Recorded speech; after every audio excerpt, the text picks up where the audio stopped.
Hello दोस्तों, मेरे YouTube channel में आपका स्वागत है।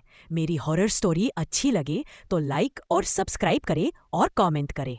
आइए स्टोरी की ओर चलते हैं। रिया सुबह सुबह सोकर उठती है।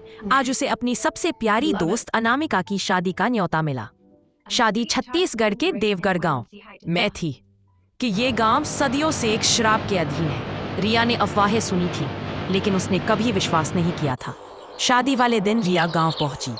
वहां पहुंचते ही उसने देखा कि कुछ गांव वाले उसके बारे में ही बात कर रहे थे कि इसी लड़की की बलि देनी है, इसलिए इसको यहाँ बुलाया गया है। रिया के पूछने पर सबने बस कुछ नहीं बोल दिए, जैसे कोई साधारण बात कर रहे हो। तभी अचानक पीछे से आवाज आई। वो अनामिका थी, जो रिया को लेने आई हाथों में मेहंदी लगी रिया है। और अनामिका कुछ महिलाओं के साथ अनामिका के घर की ओर जाने लगे। अनामिका का घर चारों ओर फूलों से सजा हुआ था। घर पहुंचकर रिया ने देखा कि घर के बाहर दो लोग कुछ यंत्र जैसे बना रहे हैं।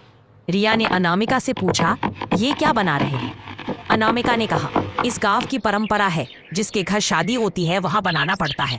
अंदर लोग रिया और अनामिका को तैयार करने ले गए। मंडप में आग जल रही थी, मंत्र चल रहे थे। अचानक अनामिका घूंघट के अंदर से कुछ अजीब स्वर में बोलने लगी। सब उसकी ओर देखने लगे, पर तभी उसका चेहरा बदलने लगा। उसकी आंखें गहरे लाल रंग की हो गई और शरीर नीला पड़ने लगा।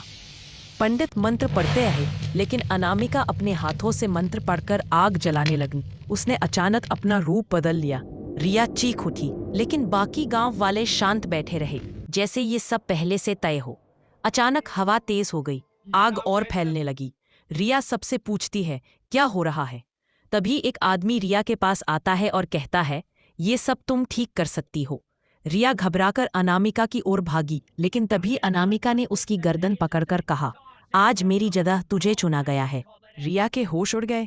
गांव के बुजुर्गों ने बताया कि देवगढ़ की हर शादी में दुल्हन पर आत्मा का साया जरूर आता है। अगर दुल्हन बच जाती है तो उसकी किसी सबसे करीबी दोस्त को बलि देनी पड़ती है। रिया ने बाहर भागने की कोशिश की, लेकिन पूरे गांव ने उसका रास्ता रोक लिया। ढोल नगाड़ों की आवाज के बीच वह चिल्लाती रही, मुझे जाने दो।